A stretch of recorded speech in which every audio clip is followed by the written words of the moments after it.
AATBirds Weekly Report is the Eagle news, notes, and analysis you need.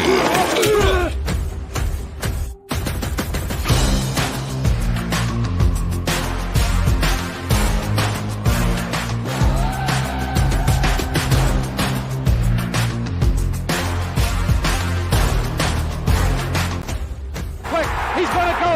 What a give it to Smith, and they go back. He looks, fires for the end zone. Intercepted. The 20, the 10, the 5. Touchdown. Not where. Midfield. He's going to go. Deshaun Jackson. He steps up his head and falls forward. And he fumbles the football, and the Eagles have it. It's gone. It's all birds, all the time.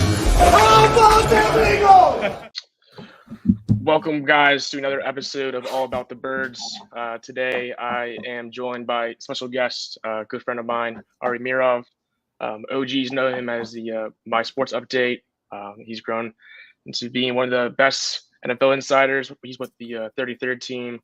We'll be talking some headlines around the league going into the season. A little bit of the offseason, and then we'll be diving into some Eagles news, Eagles contracts and whatnot. So starting out first, let's dive into the New York Giants, a team you're pretty familiar with. They walked away last year with their first playoff win since 2011. A lot of credit goes to GM Joe Schoen for retooling the roster and pretty much putting them in a position to start winning right away. But I would like to suggest more credit should be due to the hiring of Brian Daboll. He got the absolute most out of Daniel Jones. He got a new contract. Daboll was also given a healthy Saquon Barkley, who looks like his old self. But Barkley was given the franchise tag this offseason. He's yet to sign it. He's obviously looking for a long-term deal. There's some conflicting reports relating to this situation, but ultimately, both parties seem to be at a standstill. Ari, I just wanted to see what you thought about the situation, how you think it unfolds, and then, put yourself in Joe Schoen's shoes, knowing the market value for running backs, and what would you do to ensure both parties are satisfied when it's all said and done?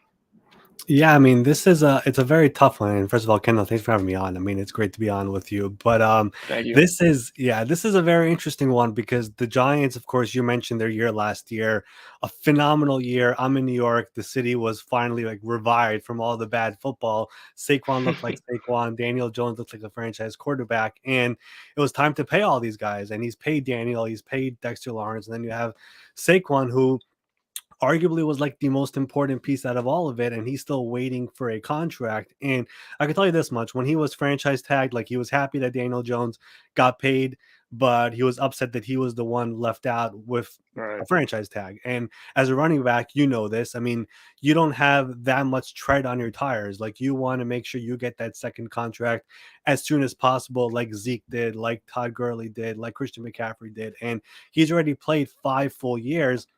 And knowing Joe Schoen and where he came from Buffalo. And you look at Buffalo and Brandon Beane and the way that they've handled historically running backs, they have not paid running backs, and they've historically just drafted them in the 2nd, 3rd, 4th round, whether it was last year of James Cook, previously of Devin Singletary, previously with Zach Moss.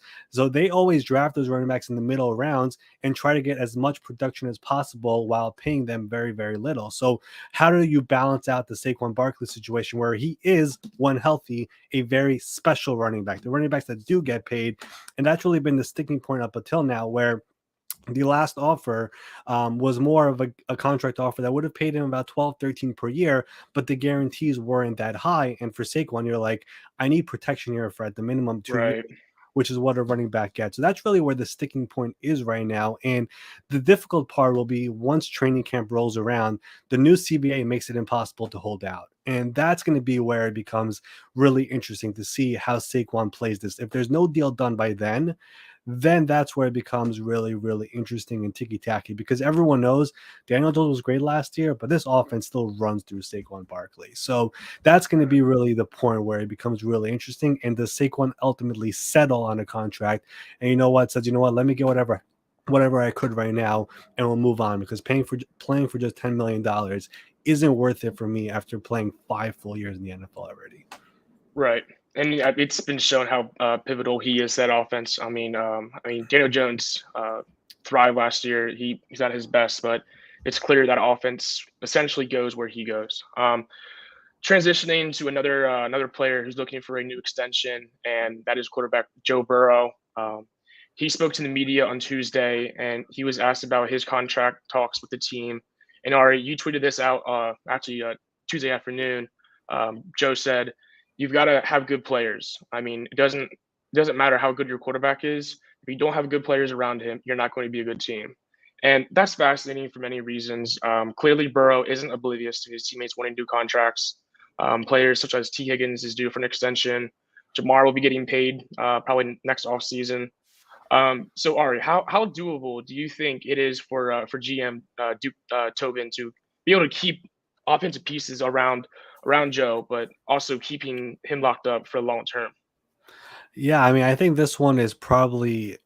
I know Herbert is also coming up, and we obviously already saw Hurts and Lamar. This is the one that's most interesting because of just the way they've been run up until now with Mike Brown, their owner. It's a family-owned business, and it's one of those teams that, the way they structure contracts very different compared to other teams. So I'm very curious to see what they do over here. Like, if they were able to do a 10-year contract with Patrick Mahomes, like, the team would do it like right away. But I don't think like Joe Burrow is looking to lock himself into that type of a situation. So it's really about figuring out exactly where is the right number. It's obviously going to be very high, probably 55, 56 million per year, but it's figuring out the years element and then other stuff. I've always wondered with Burrow, and especially with the Bengals, if there will ever be a team that goes through a percentage of the salary cap. And basically what that means is you do an extension where year over year, the player gets a set percent and the cap always goes up. So he's never going to feel quote unquote underpaid. Now,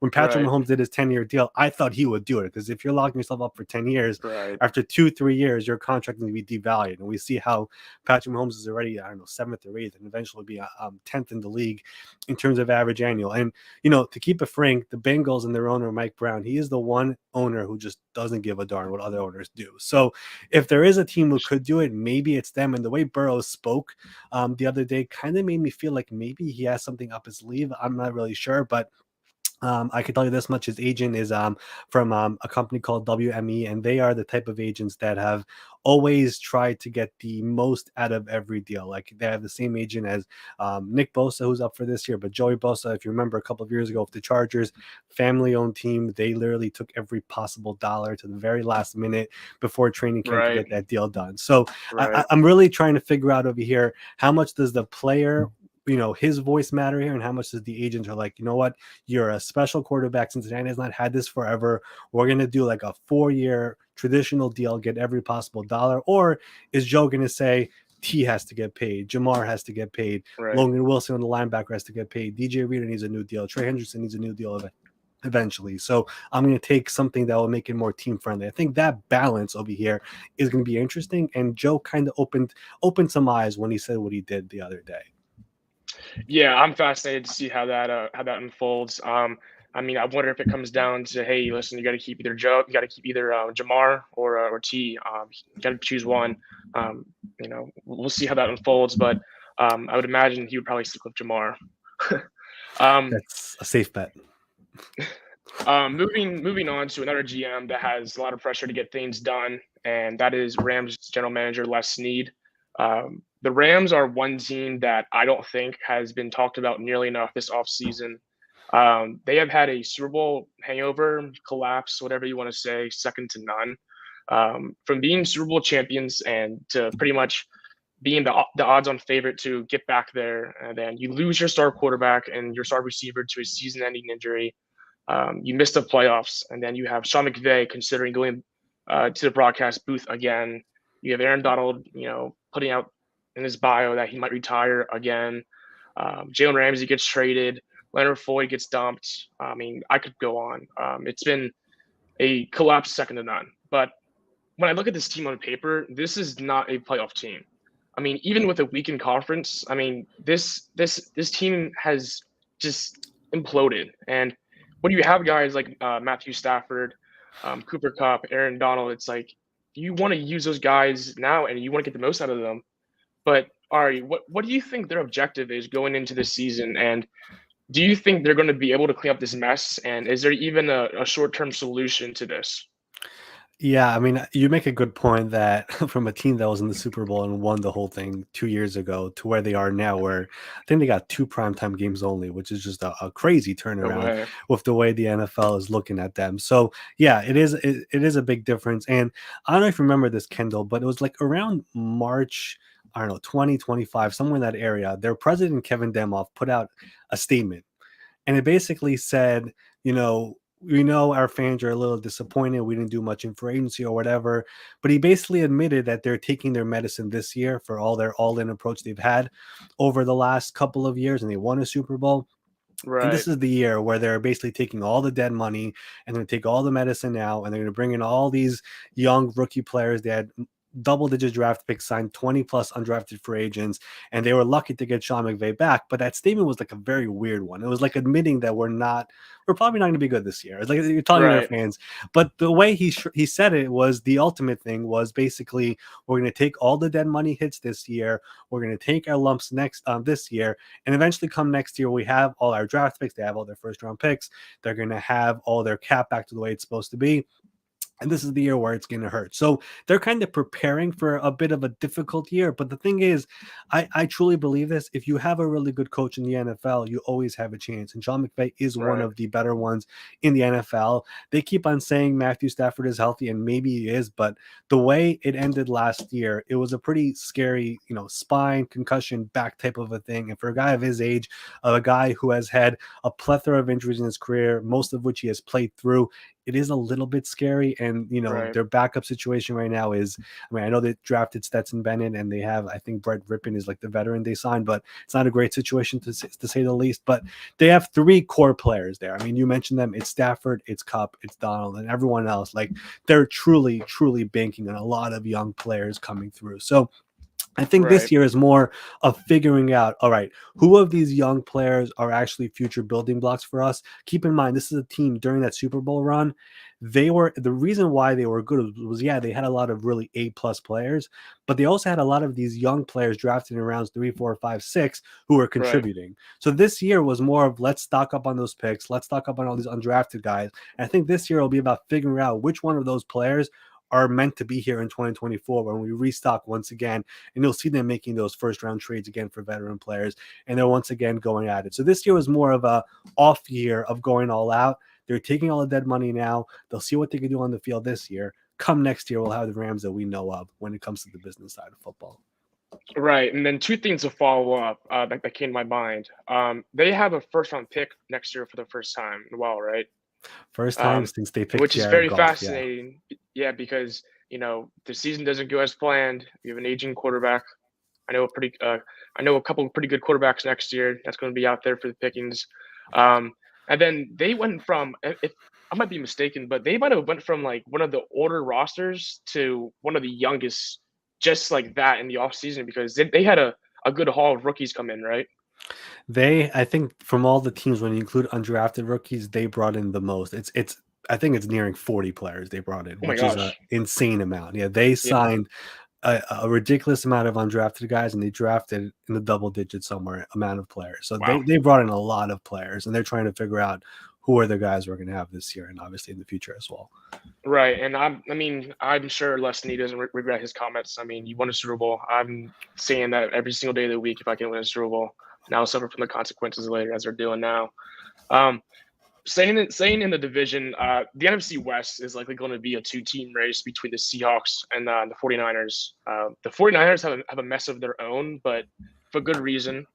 John Lynch and Kyle Shanahan, they both believe they have 3 starting quarterbacks under their roster.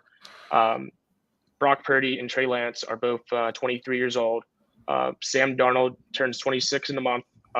He lands in San Fran after just a a 1-year deal after his rookie deal expires. John Lynch clearly has intentions of making another push to Super Bowl after adding Javon Hargrave. Everyone in Philly knows who he is. One of the biggest free agent signings is offseason, 4-year deal, close to $90 million. The roster is complete, but there remains a question at quarterback. Clearly, Sam Darnold isn't going to go anywhere. You don't sign him just to deal him. But it's been reported that the Niners have been fielding calls on Trey Lance's availability. Now, you and I both know that it doesn't mean they're going to be certainly moving him, but it's definitely worth noting. How do you think their quarterback situation unfolds? And is it out of question that they would be willing to carry all 3 quarterbacks all during this season? Yeah, so I think it would be wrong of them not to carry all 3 after the season they just had. So I think it would be Right. the right move to maybe even carry 4. But I'm kidding. But yeah, at the very least carry 3. But let's go through each one. Purdy had his elbow surgery on March 10th, I believe, and they were basically told it's a 6-month recovery, but we'll know for sure after 3 months. So that time period is coming up. I believe that's June. That's when they'll have a really clear understanding of really where Purdy is, if he'll be ready by the start of the season, if he'll take some more time. That's when they'll have a real clear picture with him. But don't get it wrong, they truly believe Brock Purdy is the guy, and he is going to be the starting quarterback this year when he's healthy. The other 2 guys were interesting. Trey Lance at the Combine in Indianapolis, there was talk building that there is a quarterback who will get traded this offseason that nobody is ready for. And the quarterback ended up being Trey Lance. So people, until that report came out, I think it was NFL Network, people around the league knew that Trey could be traded eventually. And I think that report specifically came out a week or 2 before the draft because they were not getting the offers they really wanted. So they were trying to push it out a little bit more to see if before the draft, their first pick, I believe, was at 100, if we could get anything in this draft where we're picking a little bit higher. I think that was really the intention of it, and nobody really stepped forward. I mean, that's just the simple reality of it. So Trey is still on the team, and they still like believe a little bit in Trey Lance. Don't get that wrong, but they clearly believe Brock Purdy a little bit more. And the reason why the Lance thing was legit was because of the Sam Darnold signing. And you probably like look around like Sam Darnold. He hasn't really played so well, right? But if you look at really what he's done last year, in particular with Carolina, he really improved. And then Kyle Shanahan has always had that thing about Sam Darnold. We've heard about this a couple of years ago when the Jets were shopping him. The 49ers were mentioned in that thing, and it was because of Kyle Shanahan. Now, the thing that people don't talk about is the contract that he got. It's 1 year, $4.5 million. There's upside if he's playing till 11.5. And that, when that happened in March, it was like, okay, Sam is not going there to be a 3rd-string quarterback. That's not happening. I mean, he probably had better opportunities. So that's when people's signals started saying, okay, something's up with Trey Lance. So I think once this entire thing with Brock Purdy is cleared up, how long is he out? Will he be available? I think by then we'll try to figure out exactly what's going on with Trey Lance, because the entire offseason dating back to the Combine, there was talk that something's up over there. So if Brock is ready to go in September and he's starting and he's playing the way he did last year, and you have a viable backup option in a guy like Sam Darnold, do you look to trade Trey Lance if you get a legitimate offer, if there is a training camp injury and the team needs a quarterback? Otherwise, why not carry all 3 of them? You're a legitimate team. You need the quarterback. Philadelphia knows all about that, of course, with Nick Foles. So carry all 3 of them. And worst case scenario, you have 3 viable options there in San Francisco. But the Trey Lance stuff definitely was real this entire offseason. Yeah, it makes sense. I mean, it's what I'm going to pretty much parlay this into is it's fascinating how quickly the Niners were just able to move on to Purdy from Lance. I mean, personally, I'm not a huge believer in Purdy. I think I really like Shanahan and what he does as a coach to get the most out of his quarterbacks. I mean, we've seen him win with many different quarterbacks. And it doesn't take away from anything from Purdy, but I just think you put him in a different system, and I don't think you're going to get the same product. You want to say something? Yeah, no, I get where you're coming from, but I've always felt like Shanahan with his quarterbacks, he needs his guys who could just listen to what he does, whatever he says, right? Like Right. this is why like the whole element of bringing a Rodgers or bringing a Brady, I never really believed it because they're going to be the ones who's kind of controlling the show. Where it's Right. here, it's Good like point. Kirk Cousins, Matt Ryan, Matt Schaub, who else was there? But Garoppolo, of course. Just do what I say. The guy will be open. Throw him the ball. Purdy does that. Purdy Right. gets the No, job yeah. done. Garoppolo did that for the most part. So, like, that's kind of what has worked. And I don't know if that went wrong with Trey Lance, but Purdy is the exact quarterback historically that Shanahan has had. And he showed what he can do last year, and it's working. So that's why I think they've fallen in love with him. No, yeah, totally. I mean, you don't win 8 games as a literally the last pick in the draft as by coincidence. I mean, he made some pretty spectacular plays, and there's definitely a pretty high ceiling as long as he's in that system.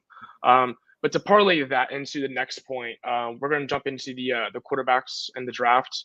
Um, there was 3 that went top 5, and then we didn't see another one go until second round with Will Levis.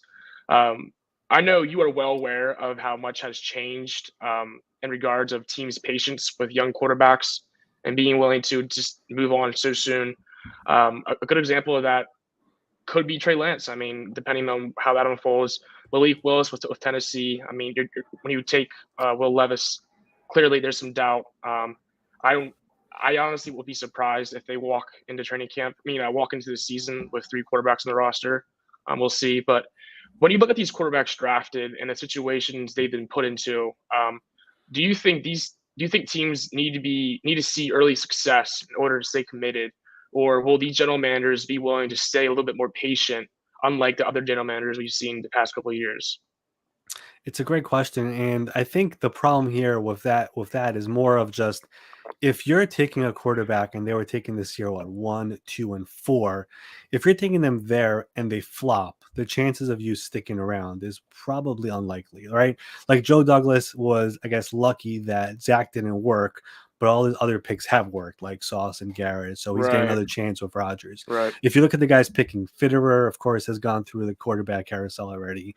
You look at Kisera, there's already been rumblings about him. You look at Ballard, I mean, people thought he might get fired this offseason. So those 2 in particular, like if you're not hitting with those guys, the chances you get a second shot is probably unlikely, is the way I look at it, right? So that's probably part of it. But, the thing about it is, especially with the top 3 guys, is the first 2 are probably going to be week 1 starters. The other one, of course, with Shane Steichen, the former Eagles OC, like everyone says, you need to give him time, and like that's the thing with Malik Willis with last year, which was like the entire draft process was like, do not throw him in the fire. If you do, it's going to backfire. And what did Tennessee do?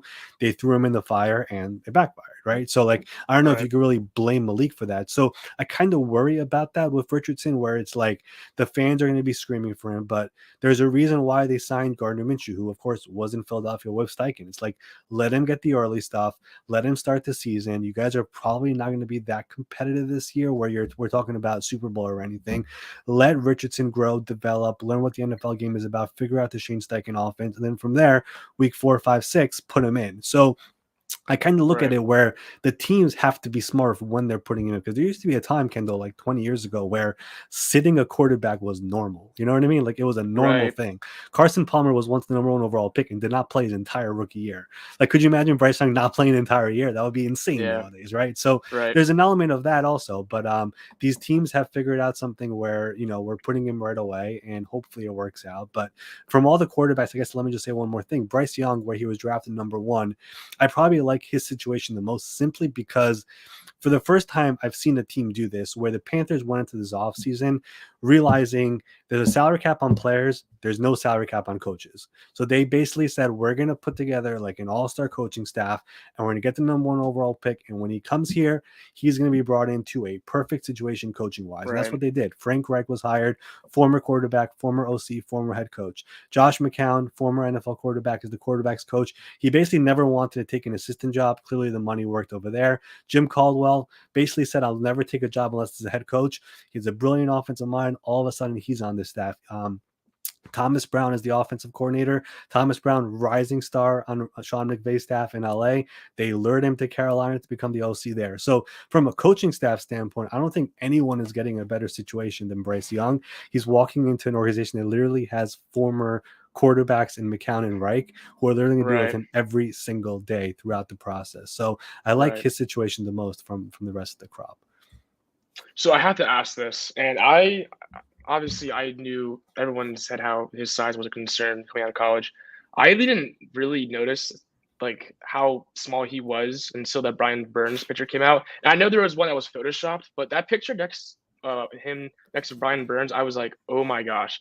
And then there was a video of him taking snaps under the center. I was like, oh my gosh, this guy's short. But I mean, we've seen Drew Brees. It's very much doable. Bryce Young is a generational quarterback.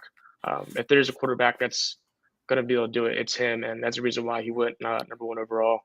Another quick question. When you see every single season, every single year, we see most of the time, we see a quarterback take that Mahomes leap, that Josh Allen leap. And this past season, we saw Jalen Hurts take that leap. Who is someone that comes to mind initially when you think that could take that leap this year? Justin Fields is always mentioned, but he's been pretty much in the same situation as Hurts. Jordan Love, who has been in the league a while, he's also a consideration just because we've all seen how things unfolded with Rodgers once Brett left and whatnot. Who do you think that comes to mind?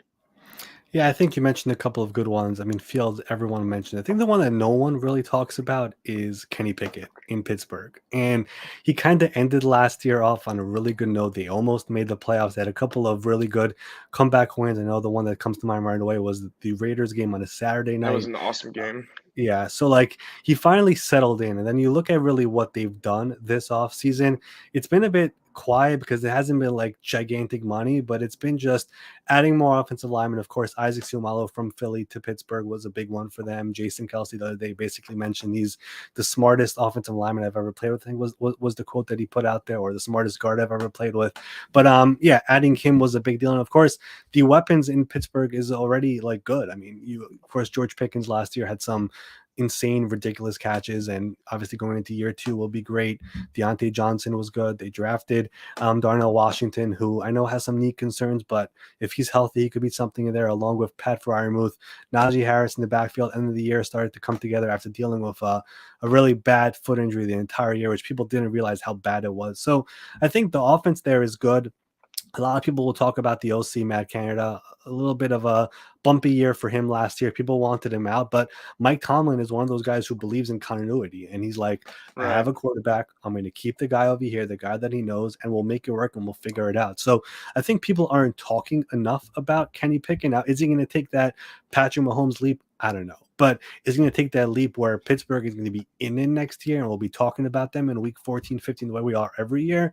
I think so. So I think that's probably the one quarterback I would mention, at least from the guys who aren't being talked about enough. Like everyone will probably tell you Justin Fields to this question. Right. He might pop, and he probably will. But I think we should keep an eye on Kenny Pickett as well, because the end of the year last year, it really started coming together for him. And this offseason, nobody is talking about it. Yeah, and I think a lot of that has to do with the whole AFC as a whole. I mean, when you compare the quarterbacks, the AFC to NFC, it's a gauntlet in the AFC. And I'm sure if the AFC wasn't the way it was, a lot more people will be talking about Kenny. It's actually been fascinating following the Steelers because of Andy Weidel. He went over there to be their assistant with Omar. It's funny seeing Andy take away some Eagles players. He pried over Isaac Seumalo, who got an absolute steal. I mean, he's going to be phenomenal for them. Nate Herbig, he's also a former Eagle. It's just funny how you see, even just the way he drafts, you can see how it's similar to when he was with Philly. But yeah, it's going to be interesting to see how the Steelers pan out, especially in that division.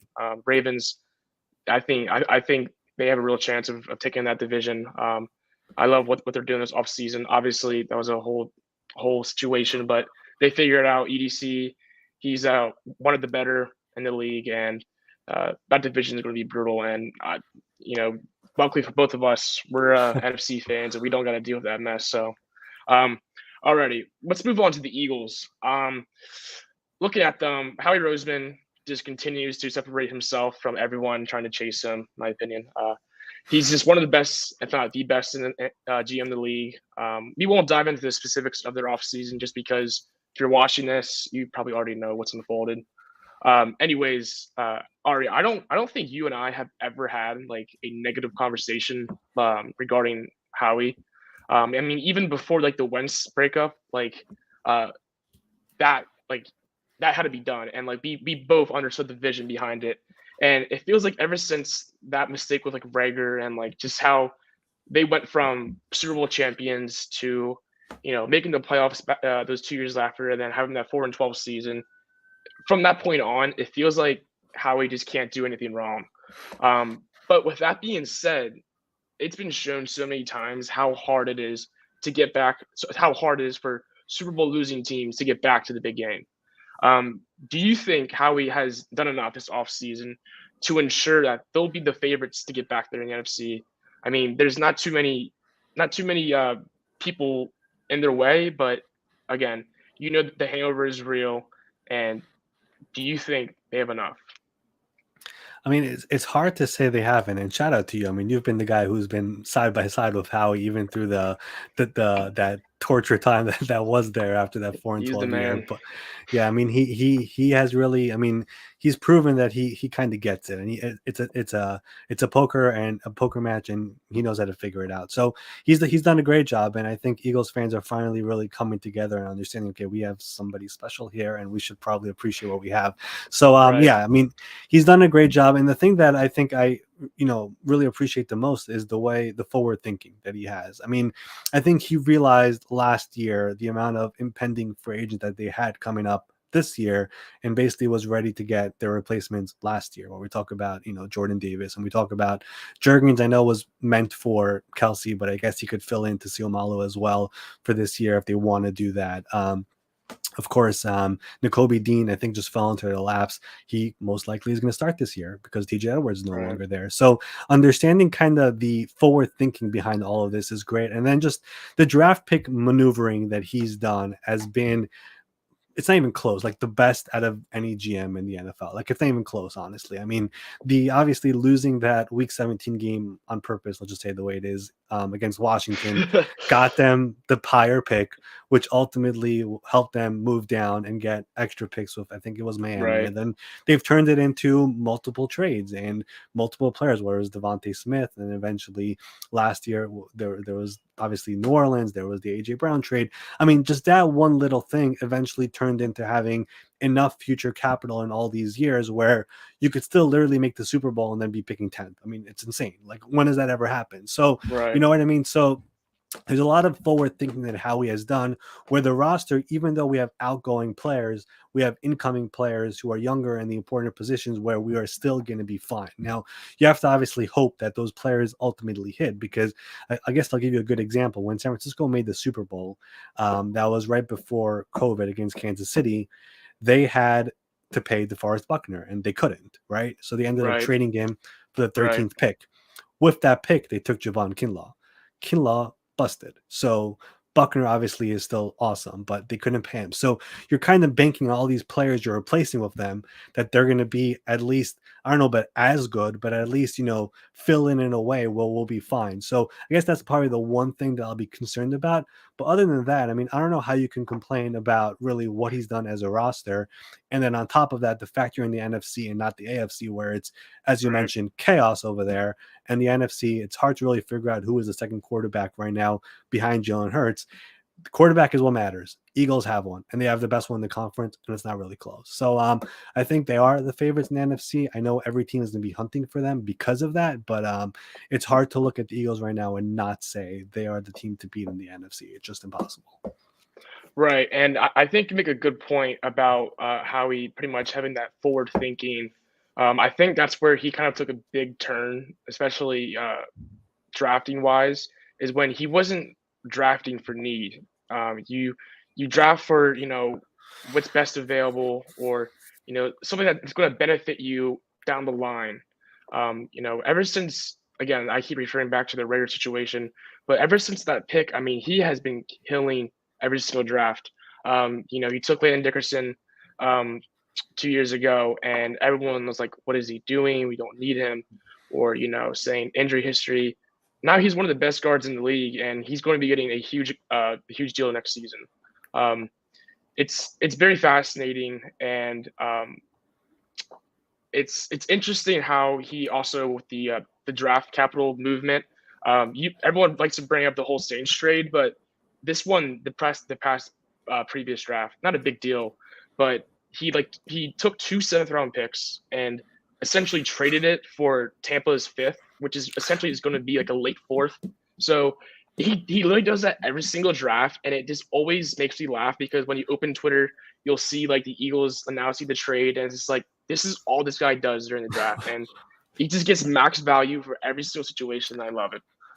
I'll tell you. I'll tell you one. Go I'll ahead. tell you one more thing about those draft picks. There's this vantage point in the NFL, and I kind of disagree with it. And I think Howie, to a point, also disagrees with it, where a pick next year goes around down, which Howie is like, no, next year it's still going to be a first round pick. Like people Yep. view a first round pick in 24 as a second round pick in 23, and Howie's like, I'll take that first next year. I'll just wait for Yep. it. So for some Yep. reason, teams are like, no. Next year's picks is much less than where it is right now. And Howie has been one of those guys who's like, well, I'll take it. I'll move one from this year into next year, and we'll be perfectly fine come next year's draft. So that's one of the things that I don't know why other teams have not caught up with, but he has been taking advantage of it, and they'll continue to take advantage of it until anybody realizes what he's doing. Yeah, I think teams are starting to get the hint of it, at least for like first round picks, second round picks, because I mean, there's no reason why the Eagles should be having an extra second next year. But thanks to the Saints of being is, hey, here's a second round pick, means nothing to us. It's like, hey, you're probably going to need that next year. So moving on to the Hurts extension, it's been nearly a month. He got a 5-year, $255 million extension. It's a very fascinating structure, very unique. But I know you and I both talked about it, but what are your biggest takeaways from the terms of the deal? What are some of the pros for Philly? What are some of the cons for Philly? What's your overall thoughts of it, and how has it changed the market? I mean, we've seen Lamar get paid, but how is it going to impact guys like Burrow, Herbert, and so on and so forth? So yeah, there's a lot to it, and the structure is very, very complex, very complicated. The way Philadelphia always does it with their deals, unlike every other team. So I won't get Right.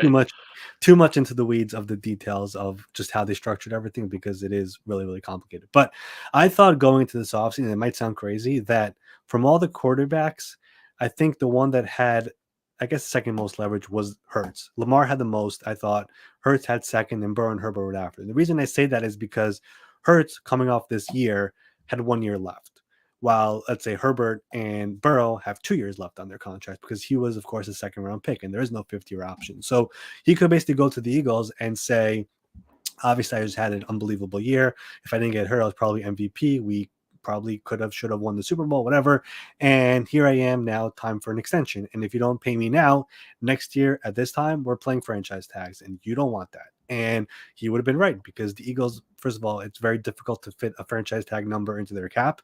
And then secondly, of course, once you play the franchise tag game, all the leverage really just goes to the player. And we saw that with Right. Dak. We've seen it with Kirk Cousins. So I thought Hurts might do that. I really thought he might really play it hard.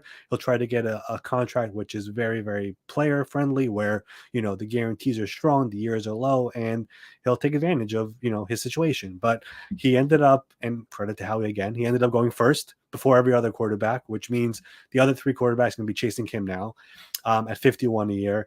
And then going for 5 years was the one that really shocked me. There was really no reason to go 5 years. I mean, good for him, for sure. He got generational wealth and whatever, but he's now locked under contract for the next 6 years, which, after the Lamar deal, he's already behind him. Eventually he'll be behind Burrow, eventually behind Herbert. Right. Next year he'll be behind Lawrence, and he'll be dropping. So as long as he plays the way he's supposed to play, the Eagles going early and getting this out of the way was very, very important. And that's another thing that Howie does really well, realize the market and attack it. Now, I guess he's a bit lucky that I don't know if Hurts wanted to do it like this, or his representative wanted to do it in a way where, he goes first and he got the biggest contract of the offseason, blah, blah, blah, whatever. But when you look at the overall deal, you look at getting 5 years and doing it before all the other quarterbacks, that's already a win for the Eagles. Now, the only thing you're hoping for is just make sure he still plays the way we saw Jalen Hurts last year. Don't take the Carson Wentz fall, because eventually this will bite us, especially with the way that it was structured in a way where it's very cap friendly early and very cap Messi on the back end if we don't Right, extend them again. right. So that's the only concern that I would have with the deal. But other than that, the Eagles hit it out of the ballpark, and they're very, very lucky that Hurts did not play hardball, because essentially all the key details, whether it's the years and the overall money and even the cash flow, it all sides with the Eagles, every single detail. So it's a win for the Eagles as long as Jalen plays the way Jalen should play. Right. And it's fascinating because everyone's wondering, is he still going to be the same quarterback? And when I say that, I mean, are they still going to play him to the level that got him paid? Are they going to change the way he, always runs per game, or, how active he is with his legs and so on and so forth? Hurts says that it's not going to change his game, but I find that hard to believe just because of how much money you have invested into him. Like you hinted to, you don't want this to blow up like it did with the Wentz. Any injury, anytime on the field, anything can get nasty. And when you have this much money invested into him, and he's gonna be your guy for the next 5 years, whether you like it or not. He has to be. Otherwise, they're going to be in a huge hole. But I guess we'll translate to we'll move on to the next topic that I have here, and it's the Burrow/Bengals situation was sort of foreshadowing this next point. And the Eagles have AJ Brown and Dallas Goedert locked up for the next 3 years. But next offseason, Smitty, he will be likely be looking for an extension, or at least will be eligible. I think I saw the stat that the Eagles, they're like the bottom half of of the league in money invested at wide receiver. Do you see any problems arising with this, with trying to keep both Brown and Smith? And obviously Howie will probably try his best to get the cap manipulated and whatnot, but do you see that problem potentially coming up? And then if so, how does it come down to keeping Brown or Smith, or does it go based off of their production? And yeah, I'm looking through the numbers right now of what they have basically locked in. I mean, they restructure every contract. That's insane. Whoever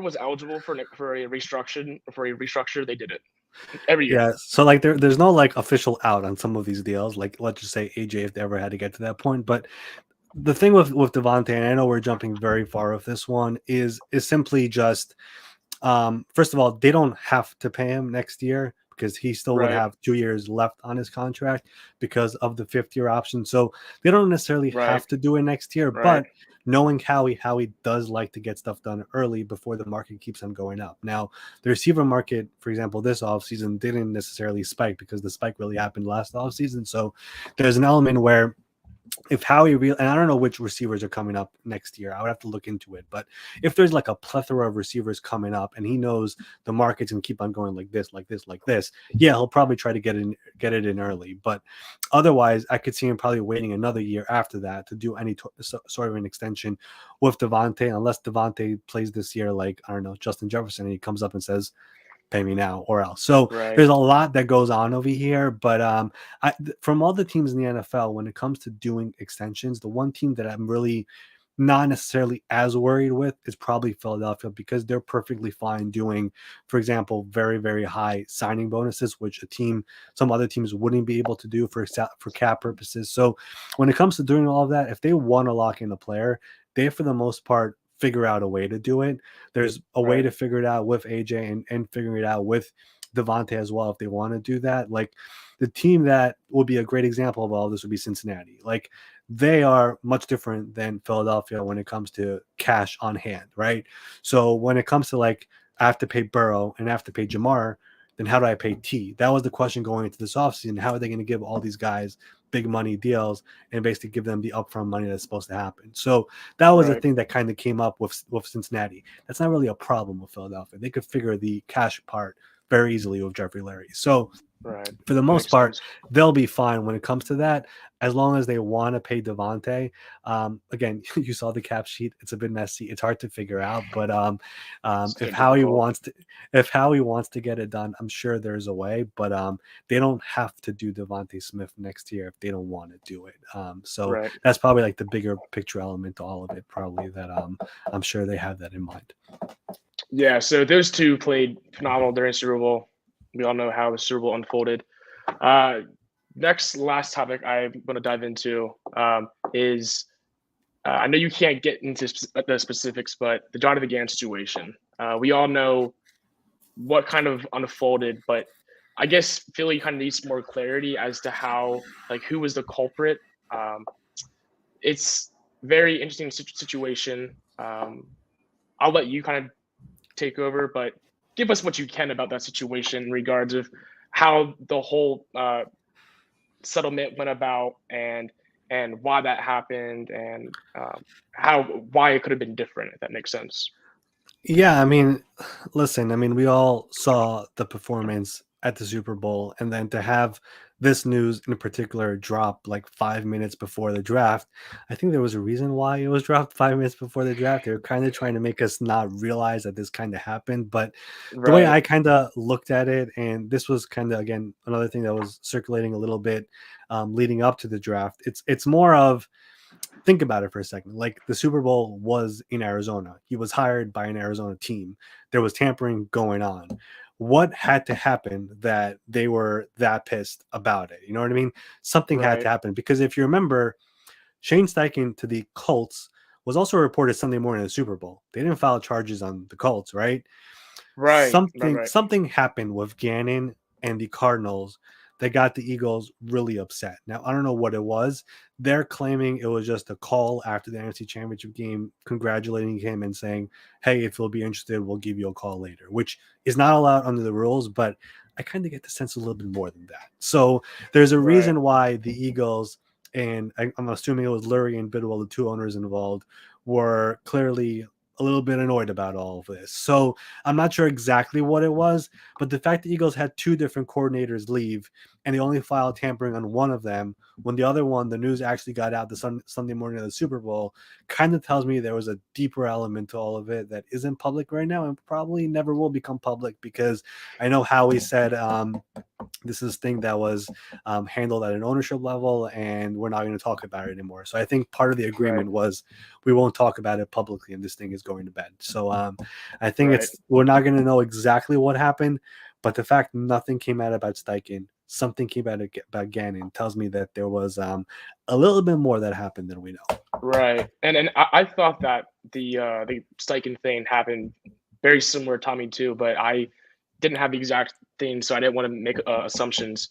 Before I let you go, I got a little quick question, a little yes no thing for you. Um, Odds DeAndre Hopkins is traded, yes or no, by week 1? Wow, it's difficult, and I guess let me say why his contract is the difficult part to trade. No one is Right. taking on $19.4 million in base salary, and I think Hopkins realized that the only place where I could get paid $19.4 million right now is Arizona. So that's why I'm going to be in Arizona for now. So that's the way I look at it. If Arizona is willing to eat some of the contract, if DeAndre is willing to take a pay cut, I think it will happen. And of course, we'll have training camp, we'll have preseason. Maybe an injury happens where a team is forced to do a trade because they feel they're competitive and they're missing that guy because of an injury. Yeah, maybe it's going to happen. A team will fit him in. But up until now, no team was going to give up a 2 or 3 or 4 or whatever plus take on the contract. But I Right. think we saw in the draft, Arizona is all about 2024. Like, they added an extra 1, an extra 3. Like, they'll be fine adding another pick for DeAndre Hopkins because this year is clearly a wash for them. So Right. I think they're perfectly fine waiting this out, seeing where it goes. And I'm telling you, like, DeAndre is ready to go. Like, I mean, he was given permission to seek a trade with his agent who he hired right before Yeah. the process started. So he just couldn't find anyone who will take on his contract. He tweeted, "I'm not looking Right. for a raise." We know you're not looking for a raise. No one wants your current contract. So there's that's the issue there. So if the Cardinals eat it, or if he takes a pay cut, or if an injury happens, yes, he's getting traded. Otherwise, he'll play for 20 million in Arizona to take all the money. Okay. Will the Titans go into week 1 with 3 quarterbacks rostered? They've never done it before, from my knowledge, right? If I'm not mistaken. I'll have to double check it, but I'm pretty sure they go into every game with 2. And then last year they were forced to do 3 when they signed Dobbs because Tannehill was injured. So usually they do 2. I'll say this much: Malik Willis, the Titans fired their GM, John Robinson, during the season last year. I kind of get the feeling that was a John Robinson pick. It was not a Malik Willis pick. And as soon as Robinson was fired, they were literally starting Josh Dobbs, who came off a practice squad in real games over the draft pick who was there all year. So I would not be surprised if he's not there. It sounds like that was more of a Robinson guy over a variable guy. Will Levis sounds like more of a variable guy over a, Malik Willis. So I would not be surprised. I think they would hope they were able to trade him to get anything, because they did invest a 3rd round pick in a guy who many thought, at least in the media world, has some potential. But clearly, I don't want to say yes or no, but he's number 3 right now, and he has an uphill battle to try to make the roster. Okay, 2 more. This is the last real question. Is this Kirk Cousins' last year as a Viking? Yeah, that was the other combine topic about Kirk Cousins and if he's going to be there in Minnesota. And there's a reason why no extension has happened up until now, because the Vikings have not really tried to negotiate one. So I would not be surprised if he's not the quarterback come next year, simply because, he is the older quarterback. But the problem more over there is that he, of course, was one of those guys who took advantage of the franchise tags and turned it into a multi-year, fully guaranteed deal. So now every extension he's done up until now has been fully guaranteed. I don't know if Minnesota wants to go there. They're in a bit of a, I would call it like a mini reset, where they've moved on from Zadarius Smith. They moved on from Adam Thielen. They are most likely eventually to move on from Dalvin Cook, and they'll be fine with moving on from Kirk Cousins after one more year. I would not be surprised unless Kirk is willing to change something when it comes to his negotiating, which I don't think he will, because he has been the king of quarterback contracts the last several years. So I would not be surprised if this is his last year and he plays out the final year of his contract. And then he'll become a free agent once again. And if he plays well, I would not be surprised if he gets another very nice deal. All right, and this is the last question. Will the Giants beat the Eagles at all this year? If Boston Scott doesn't play, maybe. Oh, man, I made the stone cold killer against you guys. All right. I don't know, man. I have no idea. I love those games. The NFL clearly likes it also. They put them, on Christmas Day, I think. So it's going to be a good game. This is the first year where the roster for the Giants is truly Brian Daboll, Joe Shane fingertips on it. So I think it's going to be a little bit more of a rivalry this year than it was last year. It's not going to be the same outcome those week 1 and playoff games were, but I'm looking forward to NFC East, because I'm so damn worried about this curse that has this sin over us. I worry the Eagles aren't going to be the winners this year. But what's it? 18 straight years now? Where are we right now? We're close to 2 decades. It's ridiculous. Someone's got to break it, and I fear that we have to be the ones to do it. So sorry to you and all Cowboys fans, and Giants fans, of course. So. Thank you very much for coming on. It was an honor. I appreciate everything you gave us. Philly appreciates it. Next time, we'll be on next Thursday. You guys can follow Ari on Twitter at MySportsUpdate, as well as Instagram. So, Ari, thank you. And then if you want to do anything else for yourself, plug yourself, by all means, please. Nope, you did it already. Thanks for having me on, and we'll do it again for sure. Yes, sir. All right, thank you. This is Matt Ware. Hey, for all the Eagle content you need, go follow All About the Birds. They do a damn thing. Check them out. Hey, Eagles fans, I may be in Tampa, but I know where to find the best Eagles content out there. Check out my friends at All About the Birds. Philadelphia, what's up? This your boy Freddie Mitchell, a.k.a. Fred X. It's all about the bird. All birds all the time. All birds all the time. All About the Birds provides you with weekly analysis, game recaps, informative interviews, and it's all birds all the time.